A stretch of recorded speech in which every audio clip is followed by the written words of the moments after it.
Cancer types and basic properties. ഈ സെഷനിൽ എന്താണ് ക്യാൻസർ, ക്യാൻസറിൻ്റെ ഡിഫറെൻറ്റ് ടൈപ്സ്, അതിൻ്റെ നോമൻക്ലേച്ചർ, അതുപോലെ തന്നെ ക്യാൻസറസ് സെൽസിൻ്റെ ബേസിക് പ്രോപ്പർട്ടീസ്, ഇതൊക്കെയാണ് മെയിനായിട്ട് അനലൈസ് ചെയ്യാൻ പോകുന്നത്. Cancer is a group of disease that involve abnormal increase in the number of cells with the potential to invade or spread to other parts of the body. അപ്പോൾ cell ഡിവിഷനിലുള്ള ഒരു അബ്നോർമാലിറ്റിയാണ് ക്യാൻസറിന് കാരണമാകുന്നത്. അതിൻ്റെ ഫലമായിട്ട് ട്യൂമേഴ്സ് ഉണ്ടാകും.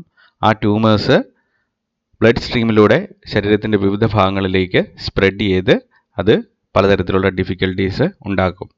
അപ്പോൾ ഫേറ്റാലിറ്റി, മോർട്ടാലിറ്റി ഉണ്ടാക്കാൻ capability ഉള്ള ഒരു തരത്തിലുള്ള വളരെ സിവിയർ ആയിട്ടുള്ളൊരു ഡിസീസാണ് ക്യാൻസർ എന്ന് പറയുന്നത്. ഇപ്പോൾ നമുക്ക് ക്യാൻസറിൻ്റെ ഡിഫറെൻറ്റ് ടൈപ്സ്, അതിൻ്റെ നോമൻക്ലേച്ചർ എന്തൊക്കെയാണെന്ന് നോക്കാം. മനുഷ്യനിൽ ഏകദേശം 100-ൽ കൂടുതൽ ക്യാൻസർ ടൈപ്സ് ഐഡൻറ്റിഫൈ ചെയ്തിട്ടുണ്ട്. സാധാരണ രീതിയിൽ ക്യാൻസറിനെ ഡിസ്ക്രൈബ് ചെയ്യുന്നത് ഏത് ബോഡി പാർട്ടിലാണ് ആ പർട്ടിക്കുലർ ക്യാൻസർ ഒറിജിനേറ്റ് ചെയ്യുന്നത്, അല്ലെങ്കിൽ അബ്നോർമൽ ആയിട്ടുള്ള സെൽ ഡിവിഷൻ ഏത് ബോഡി പാർട്ടിലാണ് സംഭവിക്കുന്നത് എന്നതിനെ ബേസ് ചെയ്തിട്ടാണ് പേര് കൊടുക്കുന്നത്. പക്ഷേ ചില ബോഡി പാർട്സിൻ്റെ പ്രത്യേകത, അതിനകത്ത് ഒന്നിൽ കൂടുതൽ ടൈപ്പ് ടിഷ്യൂസ് ഉണ്ടായിരിക്കും.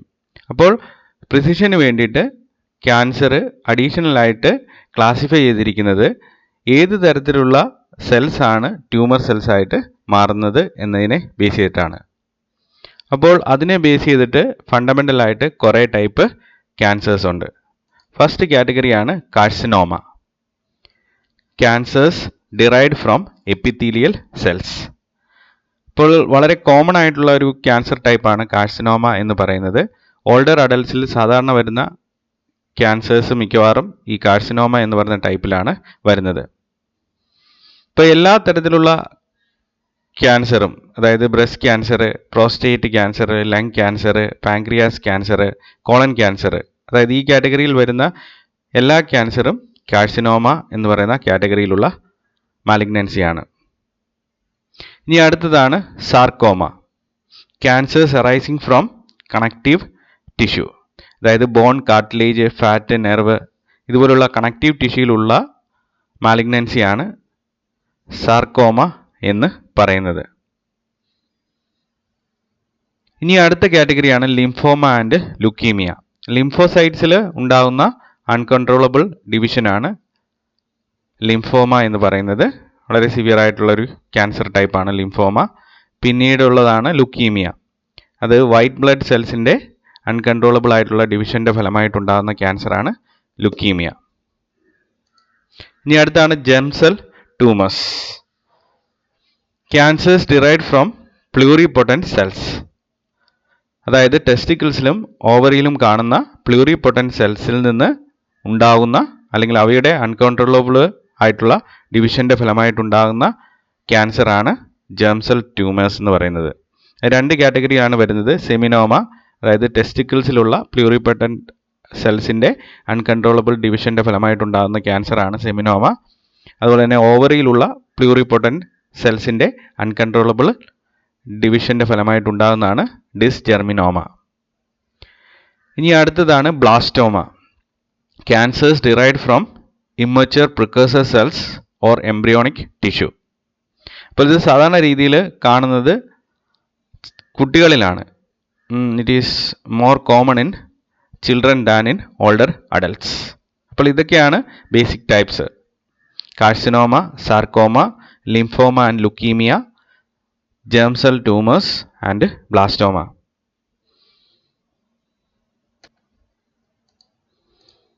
സാധാരണ രീതിയിൽ ക്യാൻസറിനെ നമ്മൾ റെപ്രസെൻ്റ് ചെയ്യുന്നത് നേരത്തെ പറഞ്ഞ പോലെ കാർസിനോമ, ബ്ലാസ്റ്റോമ എന്നൊക്കെയുള്ള സഫിക്സ് ഉപയോഗിച്ച് അതിൻ്റെ പ്രിഫിക്സ് ആയിട്ട് ഏത് ഓർഗനിലാണ് ഇത് ഒറിജിനേറ്റ് ചെയ്യുന്നത് എന്നതിനെ ബേസ് ചെയ്തിട്ടാണ്.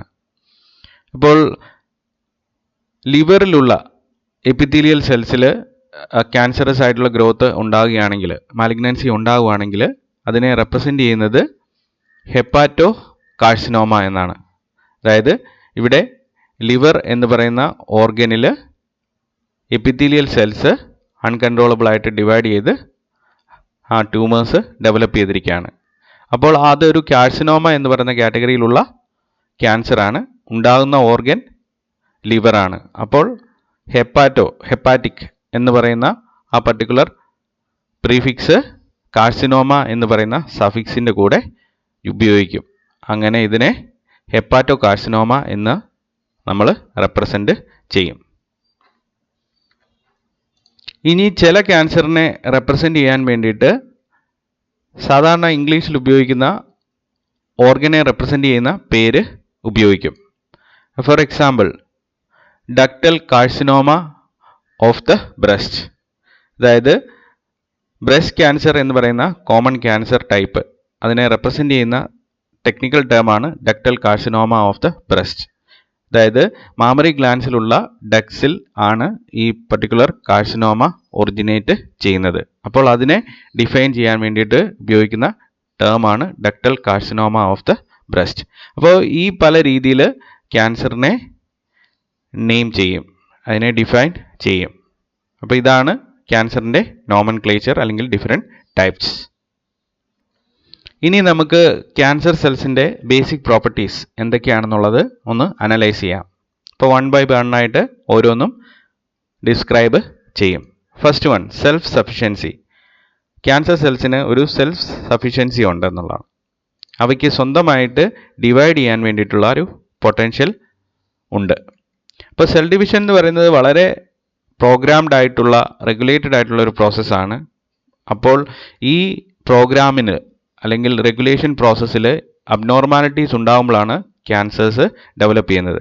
ഇപ്പോൾ സെൽ ഡിവിഷൻ നോർമലായിട്ട് നടക്കണമെങ്കിൽ അതിന് വേണ്ടിയിട്ട് പലതരത്തിലുള്ള സിഗ്നലിംഗ് പാത്വേസ് ഉണ്ട്. സെൽ ഡിവിഷനെ പ്രൊമോട്ട് ചെയ്യുന്ന എക്സ്ട്രാ സെല്ലുലാർ ഫാക്ടേഴ്സ് ഉണ്ട്, അതുപോലെ തന്നെ സിഗ്നലിംഗ് പാത്വേസ് ഉണ്ട്. ഇപ്പോൾ ഈ എക്സ്ട്രാ സെല്ലുലാർ ഫാക്ടേഴ്സിൻ്റെയൊക്കെ ഇൻഫ്ലുവൻസ് ഇൻഡ്യൂസ് ചെയ്യാൻ ക്യാൻസർ സെൽസിന് ഒരു കേപ്പബിലിറ്റി ഉണ്ടെന്നുള്ളതാണ്. അതായത് എക്സ്ട്രാ സെല്ലുലാർ ക്യൂസ്, സിഗ്നൽസ് ഉപയോഗിച്ചിട്ട് എങ്ങനെയാണോ സെൽ ഡിവിഷൻ പ്രൊമോട്ടഡ് ആകുന്നത്, ആ തരത്തിലുള്ള പാത്വേയെ പ്രൊമോട്ട് ചെയ്യാനുള്ള എബിലിറ്റി ക്യാൻസർ സെൽസ് അച്ചീവ് ചെയ്യും. അതുപോലെ തന്നെ എങ്ങനെയാണ് external internal cues cell division പ്രോസസ്സിനെ പ്രൊമോട്ട് ചെയ്യുന്നത്, ആ സിഗ്നലിംഗ് പാത്വേയെ ഡീവിയേറ്റ് ചെയ്യാൻ അല്ലെങ്കിൽ മോഡിഫൈ ചെയ്യാനുള്ള എബിലിറ്റി ക്യാൻസർ സെൽസിന് ഉണ്ട്. അതായത് സിഗ്നൽസ് ഇൻഹിബിറ്റഡ് ആകേണ്ട ഒരവസ്ഥയിലാണ് അല്ലെങ്കിൽ സെൽ ഡിവിഷൻ പ്രൊമോട്ട് ചെയ്യേണ്ട ഒരവസ്ഥയിലാണ് സെല്ല് എക്സിസ്റ്റ് ചെയ്യുന്നതെങ്കിൽ ആ സമയത്ത് പോലും ഈ സിഗ്നലിംഗ് പാത്വേയെ ഓൾട്ടർ ചെയ്ത് സെൽ ഡിവിഷനെ ഇൻഡ്യൂസ് ചെയ്യാനുള്ള കേപ്പബിലിറ്റി അല്ലെങ്കിൽ അങ്ങനെയുള്ള സെൽഫ് സഫിഷ്യൻസി ക്യാൻസർ സെൽസിന് കാണും. ഇനി മൂന്നാമത്തേത് പ്രൊഡക്ഷൻ ഓഫ് ഗ്രോത്ത് ഫാക്ടേഴ്സ് ആണ്. അതായത് ക്യാൻസർ സെൽസിന് അതിന് സ്വന്തമായിട്ട് ഗ്രോത്ത് ഫാക്ടേഴ്സിനെ ഉണ്ടാക്കാനുള്ള ഒരു സെൽഫ് കേപ്പബിലിറ്റി ഉണ്ടാകുകയാണ്. അപ്പോൾ ഗ്രോത്ത് ഫാക്ടേഴ്സ് അവ തന്നെ സിന്തസൈസ് ചെയ്യുന്നത് കൊണ്ട് സെല്ല് അൺകൺട്രോളബിൾ ആയിട്ട് ഡിവൈഡ് ചെയ്യും. അപ്പോൾ എക്സ്ട്രാ സെല്ലുലാർ ഫാക്ടേഴ്സ് ഉള്ള അല്ലെങ്കിൽ എക്സ്ട്രാ സെല്ലുലാർ ഫാക്ടേഴ്സിൻ്റെ സിഗ്നലിംഗ് പാത്വേസിനെ മോഡിഫൈ ചെയ്യുക, അതുപോലെ തന്നെ ഈ സിഗ്നൽ ട്രാൻസ്ഡക്ഷൻ മെക്കാനിസത്തിനെ ഓൾട്ടർ ചെയ്യുക, അല്ലെങ്കിൽ സ്വന്തമായിട്ട് ഗ്രോത്ത് ഫാക്ടേഴ്സിനെ പ്രൊഡ്യൂസ് ചെയ്യുക. ഈ മെത്തേഡ് വഴി സെൽഫ് സഫിഷ്യൻസി അച്ചീവ് ചെയ്ത് സെൽ ഡിവിഷനെ ക്യാൻസർ സെൽസ് പ്രൊമോട്ട് ചെയ്യും. ഇനി രണ്ടാമത്തെ ക്യാൻസർ സെൽസിൻ്റെ ബേസിക് പ്രോപ്പർട്ടിയാണ് insensitivity to signals that inhibit growth. ഗ്രോത്തിനെ റിട്ടാർഡ് ചെയ്യുന്ന അല്ലെങ്കിൽ സെൽ ഡിവിഷൻ പ്രോസസ്സിനെ പ്രൊമോട്ട് ചെയ്യുന്ന പലതരത്തിലുള്ള ഫാക്ടേഴ്സിനെയും ഇൻഹിബിറ്റ് ചെയ്യാൻ വേണ്ടിയിട്ടുള്ള ഒരു എബിലിറ്റി അല്ലെങ്കിൽ അവയ്ക്ക് കറസ്പോണ്ടിങ് ആയിട്ട് റെസ്പോണ്ട് ചെയ്യാതിരിക്കാനുള്ള ഒരു എബിലിറ്റി ക്യാൻസർ സെൽസിന് ഉണ്ടെന്നുള്ളതാണ്. അപ്പോൾ ഗ്രോത്ത് ഇൻഹിബിറ്റേഴ്സിന് ഒരു എഫക്റ്റും ക്യാൻസർ സെൽസിൽ കാണത്തില്ല. ഇപ്പോൾ സാധാരണ രീതിയിൽ ഒരു സെല്ല് ഡിവൈഡ് ചെയ്ത് പോകുമ്പോൾ അത് ഇൻഫിനിറ്റ് ആയിട്ട് ഡിവൈഡ് ചെയ്ത് പോകാൻ പറ്റില്ല. അതെല്ലാത്തിനും ഒരു ലിമിറ്റ് ഉണ്ട്. അപ്പോൾ ആ ലിമിറ്റ് എത്തുമ്പോഴേക്കിന് ഏതെങ്കിലും തരത്തിലുള്ള ഇൻട്രിൻസിക് ആയിട്ടുള്ള ഫാക്ടർ കൊണ്ടായിരിക്കാം, അല്ലെങ്കിൽ എക്സ്ട്രിൻസിക് ആയിട്ടുള്ള ഫാക്ടർ കൊണ്ടായിരിക്കാം, അല്ലെങ്കിൽ ഒരു ഡാമേജ് കൊണ്ടായിരിക്കാം ഒരു സെല്ല് അതിൻ്റെ ഡിവിഷൻ പ്രോസസ്സ് ഇൻഹിബിറ്റഡ് ആയി അത് പ്രോഗ്രാംഡ് സെൽ ഡെത്തിന് വിധേയമാകുന്നത്. അപ്പോൾ ആ ഗ്രോത്ത് ഇൻഹിബിറ്റേഴ്സിൻ്റെ ആക്ടിവിറ്റി പ്രോപ്പറായിട്ട് നടക്കുമ്പോൾ സെൽ ഡിവിഷൻ പ്രോപ്പർ റെഗുലേറ്റഡ് ആയിരിക്കും. ക്യാൻസർ സെൽസിന് ഇതുപോലെയുള്ള ഗ്രോത്ത് ഇൻഹിബിറ്റേഴ്സുമായിട്ട് ഒരു തരത്തിലുള്ള റെസ്പോൺസും ഉണ്ടാവത്തില്ല. അല്ലെങ്കിൽ ഗ്രോത്ത് ഇൻഹിബിറ്റേഴ്സിന് ഒരു എഫക്റ്റും ക്യാൻസർ സെൽസിൽ കാണിക്കാൻ പറ്റുന്നില്ല എന്നുള്ളതാണ്. അപ്പോൾ അവയ്ക്ക് അൺകൺട്രോളബിൾ ആയിട്ട് ഡിവൈഡ് ചെയ്യാൻ പറ്റും. ഇനി അടുത്ത പ്രോപ്പർട്ടിയാണ് they can evade programmed cell death. അപ്പോൾ ഏതെങ്കിലും തരത്തിലുള്ള അബ്നോർമാലിറ്റി, ഡാമേജ് ഒക്കെ ഒരു സെല്ലിനകത്ത് ഉണ്ടെങ്കിൽ ആ സെൽ ഡിവിഷന് വിധേയമാകത്തില്ല. അത് പ്രോഗ്രാംഡ് സെൽ ഡെത്തിന് വിധേയമായി എലിമിനേറ്റഡ് ആയി പോവുകയാണ് ചെയ്യുന്നത്. ഇപ്പോൾ ഇവിടെ ഒരു ഡയഗ്രാം കാണിച്ചിട്ടുണ്ട്. ഈ പർട്ടിക്കുലർ സെല്ലിനകത്ത് അൺഫിക്സബിൾ ആയിട്ടുള്ള ഒരു DNA ഡാമേജ് ഉണ്ട്. അപ്പോൾ അങ്ങനെയുള്ളൊരു സെല്ല് ഡിവൈഡ് ചെയ്ത് ഡോട്ടർ സെൽസ് ഉണ്ടായിക്കഴിഞ്ഞാൽ അതിൻ്റെ അർത്ഥം ആ അൺഫിക്സബിൾ ആയിട്ടുള്ള DNA ഡാമേജ് പ്രോജനി സെൽസിലേക്ക് ട്രാൻസ്ഫേർഡ് ആകും. അത് മ്യൂട്ടേഷൻസിൽ കലാശിക്കും. അപ്പോൾ അത് ഒഴിവാക്കാൻ വേണ്ടിയിട്ടാണ് പ്രോഗ്രാംഡ് സെൽ ഡെത്ത് എന്ന് പറയുന്ന വളരെ സിസ്റ്റമാറ്റിക് ആയിട്ടുള്ള ഒരു പ്രോസസ്സ് സെല്ലിനകത്ത് സംഭവിക്കുന്നത്, അല്ലെങ്കിൽ ഓർഗാനിസത്തിനകത്ത്, സിസ്റ്റത്തിനകത്ത് സംഭവിക്കുന്നത്. അപ്പോൾ അൺഫിക്സബിൾ ആയിട്ടുള്ള DNA ഡാമേജ് ഉണ്ടെങ്കിൽ അപ്പോട്ടോസിസ് ഉറപ്പായിട്ടും നടക്കും. അപ്പോൾ ക്യാൻസറിൻ്റെ റിസ്ക് ഒന്നും ഇല്ല. പക്ഷേ അൺഫിക്സബിൾ ആയിട്ടുള്ള DNA ഡാമേജ് ഉണ്ടെങ്കിൽ പോലും ആ പർട്ടിക്കുലർ സെല്ലിൽ അപ്പോട്ടോസിസിന് വിധേയമാകാതിരുന്നു കഴിഞ്ഞാൽ ആ സെൽ എന്ത് ചെയ്യും? ഡിവൈഡ് ചെയ്യും. അപ്പോൾ ആ കണ്ടീഷൻ ക്യാൻസറിന് കാരണമാകും. അപ്പോൾ പ്രോഗ്രാംഡ് സെൽ ഡെത്ത് അല്ലെങ്കിൽ അപ്പോട്ടോസിസിനെ പ്രൊമോട്ട് ചെയ്യുന്നത് P53 എന്ന് പറയുന്ന ഒരു പർട്ടിക്കുലർ ജീനാണ്. ഇപ്പോൾ P53 സെൽ സൈക്കിളിനകത്ത് ഒരു പർട്ടിക്കുലർ സെല്ലിനകത്ത് ഏതെങ്കിലും തരത്തിലുള്ള DNA ഡാമേജ് പോലെയുള്ള അബ്നോർമാലിറ്റി ഡിറ്റക്ട് ചെയ്ത് കഴിഞ്ഞാൽ ആ P53 CDK ഇൻഹിബിറ്റേഴ്സിനെ പ്രൊഡ്യൂസ് ചെയ്യും. ഈ CDK ഇൻഹിബിറ്റേഴ്സ് CDK സൈക്ലിംഗ് കോംപ്ലക്സിനെ ഇനാക്ടിവേറ്റ് ആക്കും. ഇപ്പോൾ ഇവിടെ G1 ചെക്ക് പോയിന്റിൽ DNA ഡാമേജ് ഡിറ്റക്ട് ചെയ്യുന്ന P53യുടെ റോളാണ് ഇവിടെ കാണിച്ചിരിക്കുന്നത്. അപ്പോൾ ഇവിടെയുള്ള DNAക്കകത്ത് ഡാമേജ് ഉണ്ട്. അപ്പോൾ ആ പർട്ടിക്കുലർ സെല്ല് ഡിവൈഡ് ചെയ്ത് പോയി കഴിഞ്ഞാൽ ക്യാൻസറിൻ്റെ റിസ്ക് ഉണ്ട്. അപ്പോൾ ഈ DNA ഡാമേജിനെ P53 ഡിറ്റക്ട് ചെയ്യും, അല്ലെങ്കിൽ P53 ജീൻ ആ പർട്ടിക്കുലർ ഇൻസ്റ്റൻസിൽ ആക്ടിവേറ്റഡ് ആയിട്ട് CDK ഇൻഹിബിറ്റർ എന്ന് പറയുന്ന CDK സൈക്ലിൻ കോംപ്ലക്സ് ഇൻഹിബിറ്ററിനെ പ്രൊഡ്യൂസ് ചെയ്യും. ഈ CDK ഇൻഹിബിറ്റർ CDKയും സൈക്ലിനും തമ്മിലുള്ള ആ കോംപ്ലക്സിൻ്റെ ആക്ടിവിറ്റിയെ ബ്ലോക്ക് ചെയ്യും. ഇപ്പോൾ ഇവിടെ നോക്കുകയാണെങ്കിൽ CDKയും G1S സൈക്ലിനും തമ്മിൽ കോംപ്ലക്സ് ഉണ്ടായിട്ടുണ്ട്. അത് G1ൽ നിന്ന് സെല്ലിനെ S ഫേസിലേക്ക് പ്രൊമോട്ട് ചെയ്യുന്ന ഫാക്ടേഴ്സാണ്. അപ്പോൾ CDK ഇൻഹിബിറ്റർ ഈ കോംപ്ലക്സുമായിട്ട് ബൈൻഡ് ചെയ്തതുകൊണ്ട് CDK G1S സൈക്ലിൻ്റെ ആക്ടിവിറ്റി എന്ന് പറയുന്നത് ഇനാക്റ്റീവ് ആവും. അപ്പോൾ സെൽ സൈക്കിള് G1ൽ പോസ്റ്റ് ആവും. അപ്പോൾ P53യുടെ ഒരു ഇമ്പോർട്ടൻ്റ് ആയിട്ടുള്ള റോള് ഈ പ്രോഗ്രാംഡ് സെൽ ഡെത്തിൽ വരുന്നുണ്ട്. മിക്കവാറും ക്യാൻസർ ഉണ്ടാകാനുള്ള കാരണം P53 എന്ന് പറയുന്ന ആ പർട്ടിക്കുലർ ജീനിൽ ഉണ്ടാകുന്ന മ്യൂട്ടേഷനാണ്. ഇപ്പോൾ ഗാർഡിയൻ ഓഫ് ജീനോം എന്നാണ് P53യെ അറിയപ്പെടുന്നത്. അതൊരു ട്യൂമർ സപ്രസർ ജീനാണ്. P53 നോർമലായിട്ട് വർക്ക് ചെയ്യുമ്പോൾ ട്യൂമർ ഉണ്ടാകാനുള്ള സാധ്യത കുറവാണ്, അല്ലെങ്കിൽ ക്യാൻസർ റിസ്ക് എന്ന് പറയുന്നത് വളരെ കുറവാണ്. പക്ഷേ P53ക്ക് മ്യൂട്ടേഷൻ ഉണ്ടാകുമ്പോൾ ഈ CDK ഇൻഹിബിറ്ററിനെ ഉണ്ടാക്കി ആ CDK ഇൻഹിബിറ്റർ CDK G1S സൈക്കിളിനുമായിട്ട് ഇൻട്രാക്ട് ചെയ്യുന്ന ആ പ്രോസസ്സ് ഇല്ലാതാകും. അതിൻ്റെ അർത്ഥം G1ൽ സെൽ സൈക്കിൾ പോസ് ആകത്തില്ല, S ഫേസിലേക്ക് പോകും. അപ്പോൾ ഡാമേജ് ഫിക്സ്ഡ് ആകുന്നില്ല, അല്ലെങ്കിൽ അപ്പോട്ടോസിസിന് വിധേയമായി ആ സെല്ല് നശിച്ചു പോകുന്നില്ല. അടുത്ത പ്രോജനീസ് ഡാമേജുമായിട്ട് ഉണ്ടാകുകയാണ്, മ്യൂട്ടേഷൻസ് പ്രോജനീസിലേക്ക് ട്രാൻസ്ഫർ ചെയ്യുകയാണ്. അപ്പോൾ അതൊരു ക്യാൻസറിന് കാരണമാകുന്ന ഇമ്പോർട്ടൻ്റ് ആയിട്ടുള്ള ഒരു പ്രോസസ്സാണ്. ഇനി അടുത്തതാണ് ക്യാൻസർ സെൽസിന് ലിമിറ്റ്ലെസ് ആയിട്ടുള്ള റിപ്ലിക്കേറ്റീവ് പൊട്ടൻഷ്യൽ ഉണ്ട്. ഇപ്പോൾ സെമി കൺസർവേറ്റീവ് DNA റിപ്ലിക്കേഷൻ പറഞ്ഞപ്പോൾ നമ്മൾ പറഞ്ഞായിരുന്നു എൻഡ് റിപ്ലിക്കേഷൻ പ്രോബ്ലത്തെക്കുറിച്ച്. അതായത് ഒരു സെല്ലിന് ഇൻഫിനിറ്റ് ആയിട്ട് ഡിവൈഡ് ചെയ്യാൻ സെമി കൺസർവേറ്റീവ് മാനറിൽ പറ്റില്ല.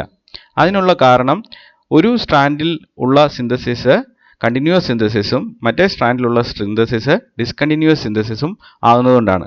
ഈ ലാഗിങ് സ്ട്രാൻഡിൽ ഡിസ്കണ്ടിന്യൂസ് സിന്തസിസ് നടക്കുന്ന ആ സ്ട്രാൻഡിൽ ഓരോ പ്രാവശ്യം റിപ്ലിക്കേഷൻ നടക്കുമ്പോഴും കുറേ ടെർമിനൽ പോർഷൻസ് DNAയുടെ ടെർമിനൽ പോർഷൻസ് കുറച്ച് എലിമിനേറ്റഡ് ആയി പോകുന്നുണ്ട്. അപ്പോൾ ഓരോ റൗണ്ട് റിപ്ലിക്കേഷൻ നടക്കുമ്പോഴും ഈ ടെർമിനൽ പോർഷൻ കുറച്ച് പോകുമ്പോൾ അവസാനം അത് ടെർമിനൽ റീജിയനിലുള്ള ജീനിനെ അഫക്റ്റ് ചെയ്യുന്ന ഒരു കണ്ടീഷനിലേക്ക് വരുമ്പോഴേക്കിന് ആ പർട്ടിക്കുലർ സെല്ല് അപ്പോട്ടോസിസിന് വിധേയമാകും. അപ്പോൾ ഓരോ സെല്ലിനും എത്ര പ്രാവശ്യം ഡിവൈഡ് ചെയ്യാൻ പറ്റും എന്നുള്ളത് ഫിക്സ്ഡ് ആണ്. ആ ലിമിറ്റിനെയാണ് ഹേഫ്ലിക് ലിമിറ്റ് എന്ന് പറയുന്നത്.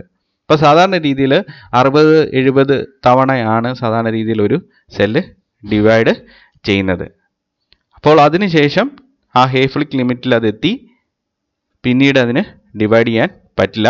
ആ പർട്ടിക്കുലർ സെല്ല് അപ്പോട്ടോസിസിന് വിധേയമാകും. പക്ഷേ ക്യാൻസർ സെല്ലിൻ്റെ പ്രത്യേകത എന്ന് പറയുന്നത് ഈ എൻഡ് റിപ്ലിക്കേഷൻ പ്രോബ്ലത്തെ ഓവർകം ചെയ്യാൻ വേണ്ടിയിട്ട് ടീലോമെറേസ് എന്ന് പറയുന്ന എൻസൈമിൻ്റെ ആക്ടിവിറ്റി ക്യാൻസർ സെൽസ് എക്സ്പ്രസ് ചെയ്യും. സാധാരണ രീതിയിൽ ടീലോമെറേസിൻ്റെ ആക്ടിവിറ്റീസ് എന്ന് പറയുന്നത് ഈ പ്ലൂറിപൊട്ടൻറ്റ് സെൽസിൽ അല്ലെങ്കിൽ സ്റ്റെം സെൽസിലൊക്കെയാണ് സാധാരണ രീതിയിൽ കാണുന്നത്. നോർമലായിട്ടുള്ള സൊമാറ്റിക് സെൽസിലോ ബോഡി സെൽസിലോ ഒന്നും ടീലോമെറേസിൻ്റെ ആക്ടിവിറ്റി കാണാറില്ല. പക്ഷേ ക്യാൻസറസ് സെൽസ് ടീലോമെറേസിനെ എക്സ്പ്രസ് ചെയ്യും. അതുകൊണ്ട് അവയ്ക്ക് ഈ എൻഡ് റിപ്ലിക്കേഷൻ പ്രോബ്ലത്തെ ഓവർകം ചെയ്യാൻ പറ്റും. ടീലോമെറേസ് ഈ ക്രോമസോമിൻ്റെ അല്ലെങ്കിൽ DNA എൻഡിൽ റിപ്ലിക്കേഷൻ്റെ സമയത്ത് ഉണ്ടാകുന്ന ആ ലോസിനെ കോമ്പൻസേറ്റ് ചെയ്യുന്ന ഒരു എൻസൈമാണ്. അപ്പോൾ ആ ടീലോമെറേസിൻ്റെ ആക്ടിവിറ്റി ക്യാൻസർ സെൽസ് എക്സ്പ്രസ് ചെയ്യുമ്പോഴേക്കിന് എൻഡ് റിപ്ലിക്കേഷൻ പ്രോബ്ലം ഒരിക്കലും ഡിറ്റക്റ്റ് ചെയ്യത്തില്ല. ഹേഫ്ലിക് ലിമിറ്റിൽ ഒരിക്കലും ആ സെല്ല് എത്തത്തില്ല. അപ്പോൾ കണ്ടിന്യൂസ് ആയിട്ട് സെല്ല് ഡിവൈഡ് ചെയ്യും. അപ്പോൾ അതിൻ്റെ റിസൾട്ട് എന്ന് പറഞ്ഞാൽ ഇൻഫിനിറ്റ് ഡിവിഷൻ പൊട്ടൻഷ്യലാണ്. അപ്പോൾ ടീലോമെറേസിനെ എക്സ്പ്രസ് ചെയ്യുന്നതുകൊണ്ടാണ് ഇൻഫിനിറ്റ് ആയിട്ടുള്ള division potential cancer cells achieve ചെയ്യുന്നത്. നിങ്ങൾ ഹേല കൾച്ചറിനെ കുറിച്ച് കേട്ടിട്ടുണ്ടായിരിക്കും. ഹെൻറിറ്റിയ ലാക്ക് എന്ന് പറയുന്ന ഒരു വ്യക്തിയുടെ ട്യൂമർ സെൽസാണ്. അവർ 1950s ആ കാലഘട്ടങ്ങളിൽ മരിച്ചുപോയ ഒരു വ്യക്തിയാണ്. പക്ഷേ ഇപ്പോഴും അവരുടെ സെൽസ് ആക്റ്റീവായിട്ട് ഡിവൈഡ് ചെയ്തുകൊണ്ടിരിക്കുന്നുണ്ട്. ആ ലാബോറട്ടറി കണ്ടീഷൻസിൽ സൂട്ടബിൾ മീഡിയത്തിൽ ഈ സെൽസ് ഡിവൈഡ് ചെയ്യുന്നുണ്ട്. അപ്പോൾ ഈ ഹേഫ്ലിക് ലിമിറ്റിനെ ടീലോമെറേസിൻ്റെ ആക്ടിവിറ്റി കൊണ്ട് ഓവർകം ചെയ്തതുകൊണ്ടാണ് അങ്ങനെയൊക്കെ സംഭവിച്ചത്. ഇനി അടുത്തതാണ് ആൻജിയോജെനസിസ്. അപ്പോൾ ഒരു സെല്ല് ഡിവൈഡ് ചെയ്യണമെങ്കിൽ, അത് കണ്ടിന്യൂസ് ആയിട്ട് ഡിവൈഡ് ചെയ്യണമെങ്കിൽ അതിന് ന്യൂട്രിയൻസ് വേണം. ആ ന്യൂട്രിയൻസ് ആക്ച്വലി ഒരു ബയോളജിക്കൽ സിസ്റ്റത്തിൽ പ്രൊവൈഡ് ചെയ്യുന്നത് ബ്ലഡാണ്. അപ്പോൾ ബ്ലഡ് സപ്ലൈ കൂടുതലുണ്ടെങ്കിൽ കൂടുതലായിട്ട് ഡിവൈഡ് ചെയ്യാം. അപ്പോൾ ഈ ക്യാൻസർ സെൽസിൻ്റെ ഒരു പ്രത്യേകത, ക്യാൻസർ സെൽസ് ഈ ബ്ലഡ് വെസൽസിൻ്റെയും അതുപോലെ തന്നെ കാപ്പിലറീസിൻ്റെയും ഒക്കെ പോളിഫറേഷൻ, അവയുടെ കൂടുതലായിട്ടുള്ള മൾട്ടിപ്ലിക്കേഷനും ഒക്കെ പ്രൊമോട്ട് ചെയ്യും. ഇതിനെ ആൻജിയോജെനസിസ് എന്നാണ് പറയുന്നത്. ഈ ആൻജിയോജെനസിസ് ഉപയോഗിച്ചിട്ട് ഇവർക്ക് കൂടുതൽ നറീഷ്മെൻറ്റ് കിട്ടുമെന്നുള്ളതാണ്. അതുകൊണ്ട് ഇവയ്ക്ക് വളരെ ഈസി ആയിട്ട് ഡിവൈഡ് ചെയ്യാൻ പറ്റും. അപ്പോൾ ബ്ലഡ് വെസൽസിൻ്റെ പോളിഫറേഷൻ, അവയുടെ ഇൻക്രീസ്, നമ്പർ എന്ന് പറയുന്നത് ആംപ്ലിറ്റ്യൂഡിൽ ഇൻക്രീസ് ക്യാൻസർ സെൽസ് പ്രൊമോട്ട് ചെയ്യും. അപ്പോൾ അവയ്ക്ക് വേണ്ട നറീഷ്മെൻറ്റ് അവ തന്നെ ഉണ്ടാക്കിയെടുത്ത ആ ബ്ലഡ് വെസൽസിൽ നിന്ന് അവ അച്ചീവ് ചെയ്യുമെന്നുള്ളതാണ്. അപ്പോൾ ആൻജിയോജെനസിസ് ട്യൂമേഴ്സിൻ്റെ അല്ലെങ്കിൽ ട്യൂമറോജെനസിസിനെ വളരെയധികം പ്രൊമോട്ട് ചെയ്യും. ഇപ്പോൾ ഇവിടെ നിങ്ങൾക്ക് ഡയഗ്രത്തിനകത്ത് കാണാൻ സാധിക്കും, ഒരു അണ്ടർലൈങ് ബ്ലഡ് വെസൽ ഉണ്ട്. ആ ബ്ലഡ് വെസൽ ഇവിടെ മൾട്ടിപ്ലൈ ചെയ്ത് ഇഷ്ടംപോലെ കാപ്പിലറീസ് ഒക്കെ ഉണ്ടായിരിക്കുകയാണ്. അപ്പോൾ ഇതിന് ഈ ക്യാൻസർ സെൽസിന്, ഇവിടെ ഗ്രീൻ കളർ കാണിച്ചിരിക്കുന്ന ക്യാൻസർ സെൽസിന് കൂടുതൽ ഡിവൈഡ് ചെയ്യാൻ വേണ്ടിയിട്ടുള്ള ന്യൂട്രിയൻസ് അതുപോലുള്ള ഫാക്ടേഴ്സൊക്കെ ഈ പറഞ്ഞ ബ്ലഡ് സപ്ലൈ ചെയ്യും എന്നുള്ളതാണ്. അപ്പോൾ ഈ പർട്ടിക്കുലർ പ്രോസസ്സ് നടക്കുന്നതുകൊണ്ട്, ആൻജിയോജെനസിസ് നടക്കുന്നത് കൊണ്ട് മൾട്ടിപ്ലിക്കേഷൻ വളരെ എഫിഷ്യൻ്റ് ആയിട്ട് മാറും. അങ്ങനെ ഒരു റീജിയനിൽ നിന്ന് മറ്റൊരു റീജിയനിലേക്ക് സ്പ്രെഡ് ചെയ്യാനും ക്യാൻസർ സെൽസിന് പറ്റും. ഇനി അടുത്ത ഇമ്പോർട്ടൻ്റ് ആയിട്ടുള്ള ബേസിക് പ്രോപ്പർട്ടിയാണ് മെറ്റാസ്റ്റാസിസ്. ഇപ്പോൾ മെറ്റാസ്റ്റാസിസ് എന്ന് പറഞ്ഞാൽ ഉദ്ദേശിക്കുന്നത്, എവിടെയാണ് ഒരു ക്യാൻസർ ഡെവലപ്പ് ചെയ്യുന്നത് അവിടെ നിന്ന് ആ ട്യൂമർ ബ്ലഡിലൂടെ ക്യാൻസർ സെൽസ് സർക്കുലേറ്റ് ചെയ്ത് വേറെ ഏതെങ്കിലും ഒരു റീജിയനിൽ പോയി അല്ലെങ്കിൽ ശരീരത്തിൻ്റെ വിവിധ ഭാഗങ്ങളിൽ പോയി അവിടെയും മെറ്റാസ്റ്റാറ്റിക് ആയിട്ടുള്ള ട്യൂമേഴ്സ് ഉണ്ടാക്കുക. ഇതിനെയാണ്, അല്ലെങ്കിൽ ട്യൂമറിനെ സ്പ്രെഡ് ചെയ്യുന്ന പ്രോസസ്സിനെയാണ് മെറ്റാസ്റ്റാസിസ് എന്ന് വിളിക്കുന്നത്. അപ്പോൾ ഇവിടെ പ്രൈമറി ട്യൂമർ ഡെവലപ്പ് ചെയ്തിരിക്കുന്നത് ഈ പർട്ടിക്കുലർ ഏരിയയിലാണ്. അപ്പോൾ അതൊരു കാർസിനോമയാണ്, എപ്പിത്തീലിയൽ സെൽസിൻ്റെ ക്യാൻസറാണ് കാണിച്ചിരിക്കുന്നത്. അപ്പോൾ അതിൻ്റെ ആൻജിയോജെനസിസ്, ഓവർ നറിഷ്മെൻറ്റ് കിട്ടുന്ന ബ്ലഡ് വെസൽസിൻ്റെ നെറ്റ്വർക്ക് ഒക്കെ നിങ്ങൾക്ക് ഇവിടെ കാണാൻ സാധിക്കും. ഇവിടെയുള്ള ഈ ക്യാൻസർ സെൽസ് ബ്ലഡ് സിസ്റ്റത്തിലൂടെ, ബ്ലഡ് വെസൽസിലൂടെ ട്രാവൽ ചെയ്ത് അത് വേറെ റീജിയണിൽ പോയി ലോക്കലൈസ്ഡ് ആവുന്നു, അവിടെ ട്യൂമേഴ്സ് ഡെവലപ്പ് ചെയ്യുന്നു. ഇപ്പോൾ മെറ്റാസ്റ്റാസിസ് ഉണ്ടാകുമ്പോഴാണ് ക്യാൻസറിൻ്റെ ആ തീവ്രത വളരെയധികം കൂടുന്നത്. ക്യാൻസർ കൺട്രോൾ ചെയ്യാൻ ആദ്യത്തെ സ്റ്റേജുകളിലൊക്കെ ചിലപ്പോൾ നടക്കും, അല്ലെങ്കിൽ ഇതിൻ്റെ തെറാപ്പിയൊക്കെ ഉപയോഗിച്ചിട്ട് ആദ്യത്തെ സ്റ്റേജുകളിൽ ക്യാൻസറിനെ ഇറാഡിക്കേറ്റ് ചെയ്യുക എന്ന് പറയുന്നത് അത്ര ഡിഫിക്കൽട്ട് അല്ല. അതിനുള്ള കാരണം മെറ്റാസ്റ്റാസിസ് എന്ന് പറയുന്നത് അത്ര പ്രോഗ്രസ് ചെയ്തിട്ടില്ല എന്നുള്ളതാണ്. അപ്പം മെറ്റാസ്റ്റാസിസ് വളരെ എക്സ്ട്രീം ലെവലിൽ നടന്നിട്ടുണ്ടെങ്കിൽ ക്യാൻസറിനെ ട്രീറ്റ് ചെയ്യുക എന്ന് പറയുന്നത് വളരെ ഡിഫിക്കൽട്ടായിട്ട് മാറും. അപ്പം മെറ്റാസ്റ്റാസിസ് ക്യാൻസർ സെൽസിൻ്റെ ഏറ്റവും ഇമ്പോർട്ടൻ്റ് ആയിട്ടുള്ള ഒരു പ്രത്യേകതയാണ്.